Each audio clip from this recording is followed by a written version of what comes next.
నేనంటాను మొట్టమొదటి పాపులు ఎవరంటే పాస్టర్లు అండి. మరి అబ్బాయిలు మీరు దేవుడు నమ్ముకోవడానికి ఏం భయపడకండి. మీకన్నా పరలోకం ఉంటది కానీ పాస్టర్లకు ఉంటుందో ఉండదో చెప్పలేం. నిజమే కదా? అబద్ధమా? అబద్ధం అనుకుంటే నేనేం చేయలేను. నేను కూడా పాస్టర్నే కదా. లేదండి, ఎందుకంటే వాళ్ళు తప్పు చేస్తే వాళ్ళకి ఒక్కంతే శిక్ష అంట, తప్పు చేస్తే మనకి రెండంతల శిక్ష అంట. ఉండాల బైబిల్లో? మీలో అనేకలు బోధకులు కాకుండా ఉండడం చెప్పాడా? చెప్పాడు. ఎందుకు చెప్పాడు? బోధించేవాడు కరెక్ట్గా ఉండడు. సమస్య ఏంటంటే విశ్వాసం ఉన్నప్పుడు బాగుంటాడండి. విశ్వాసం ఉన్నప్పుడు ఏమి స్వార్థం ఉండదు, అసూయ ఉండదు, ద్వేషం ఉండదు, కక్ష ఉండదండి.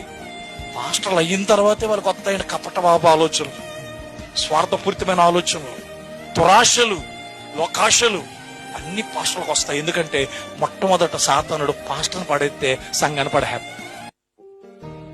వ్యభిచారంలో పడేసేయటము, తాగుళ్ళలో పడేసేయటము, గర్వంలో పడేసేయటము, విన్నారండి, అసూయలో పడేసేయటం. పడేస్తుంది ముందు ఇన్ని పాస్టర్ని ముందు డబ్బిచ్చి పడేస్తా సైతం.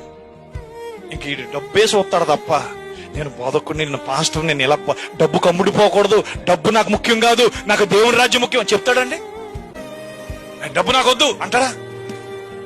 బిలాం అన్నాడా అండి? దేవుడు మాట్లాడుతున్నాడు కదా బిలాముతోటి.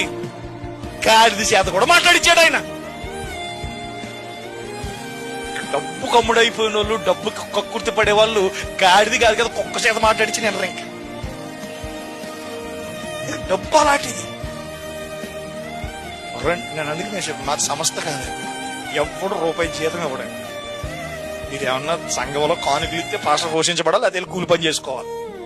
అంతేగాని అమెరికాకు ఉత్తరం రాసి, ఇంగ్లాండ్కి ఉత్తరం రాసి, అండమాన్కి ఉత్తరం రాసి, ఆ పెద్ద పాస్టర్కి ఉత్తరం రాసి నేను కష్టాల్లో ఉన్నాయని బాధల్లో చర్చి కట్టుకోవాలి, అవి ఏముండవు. ఎందుకంటే ఈరోజు చాలా మంది చర్చలు అయితే కడుతున్నారు కానీ సంఘాన్ని కట్టగలుగుతున్నారా? ఒక జీవితాన్ని కట్టగలుగుతున్నారా?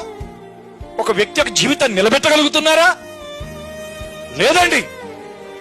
సంఘాలు కట్టుకుంటే సంఘాలు పెరుగుతాయి, ప్రజలు పెరుగుతారు, కానీ వారి విశ్వాసం సంగతి ఆయన వచ్చుచున్నాడని ఆయన జంతువులు కూడా తెలియజేస్తాడా?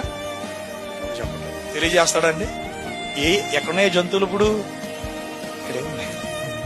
మనమేనండి ఆ జంతువులు బట్టి మన స్వభావాలు మారాలి.